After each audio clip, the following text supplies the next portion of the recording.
Olá, alunos, como vocês estão?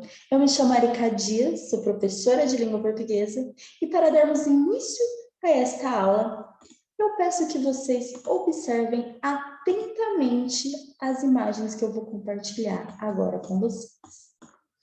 Então, as observem e tentem identificar o que vocês estão vendo aí. Bom, nessas imagens, nós temos uma notícia de jornal, nós temos uma placa, né, ali de pare, nós temos um quadro, um diário, nós temos também uma charge em que ocorre uma comunicação e um manual de instrução. Todas essas imagens, vocês devem estarem se perguntando, né, tem ligação com o tema da nossa aula, que é funções da linguagem. Antes de nós falarmos sobre as tais funções da linguagem, vamos retomar um pouquinho o conceito da linguagem? O que é a linguagem? Para que a linguagem serve, pessoal? Bom, a linguagem, ela é um instrumento da comunicação. É a partir dela que nós conseguimos nos comunicarmos uns com os outros, certo? Essa linguagem, ela pode ser tanto verbal, ou seja, falada, né, oralizada, quanto não verbal. Um exemplo disso é quando nós nos comunicamos através de gestos, certo? Bom, agora vamos retomar um pouquinho o conteúdo que nós vimos na aula anterior. Vocês se lembram que nós falamos sobre os elementos da comunicação? Então, para que uma comunicação ocorra, é necessário que se tenha, primeiro, um emissor, é aquele que vai ele vai iniciar a atividade comunicativa. Esse emissor vai enviar uma mensagem para o receptor, que por sua vez irá recebê-la. Essa mensagem precisa ter um referente, é o que nós chamamos de assunto. Além disso, para que essa mensagem seja transmitida, ela é feita a partir de um código. Esse código é um conjunto de signos. O que é isso, professora? É a língua que eu utilizo. No nosso caso, a língua portuguesa. Além do código, para que essa mensagem seja transmitida, isso é preciso ser feito também a partir de um canal de comunicação, que pode ser a fala, pode ser uma revista, um livro, certo?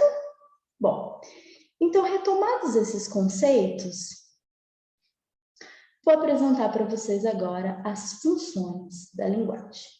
A primeira função que nós vemos aí é a função emotiva. Nessa função, o emissor, ele tem como foco ele mesmo. Como assim, professora? Lembram das imagens que nós vimos no início da aula? Bom, não tinha lá um diário? E como é escrito um diário? No diário nós colocamos os nossos sentimentos, né? Nós falamos sobre nós, sobre o nosso dia a dia, né? Então, querido diário, hoje estou muito cansada. Tem sempre na função emotiva essa marcação da primeira pessoa, o eu, né? Então, ela tem aí como objetivo o emissor, os sentimentos do emissor, as ambições, tá? Depois nós temos a função conativa, que vai ter como foco o receptor, que é o caso das propagandas, pessoal. Então, pensem numa propaganda de refrigerante. Qual é o objetivo de uma propaganda de refrigerante? É convencer o receptor a consumir aquele produto. Então, a função conativa tem aí como foco convencer o receptor de algo, a consumir algum produto, a alguma ideia, né? Que é o caso das campanhas publicitárias, ok? Depois, nós temos a função fática, que tem como foco o canal da comunicação. Então, pensem em uma ligação. Então, vocês estão em uma ligação com um amigo. Enquanto esse amigo vai contando ali algum detalhe do dia dele, do outro lado da linha, você fica assim, hã? Isso é uma forma de manter a comunicação. Dessa pessoa que está do outro lado da linha, saber que você está escutando ela, né? Então, a função fática, ela serve para iniciar, prolongar e até mesmo interromper a comunicação. A função referencial tem como foco o assunto, tá? O contexto referente, que é o caso da notícia. Uma notícia, ela sempre vai ter como foco as informações contidas nela. Ela vai ter aí como foco essas informações, esse assunto, ok? A função metalinguística, ela é o código, o emissor utiliza o código para falar sobre o próprio código.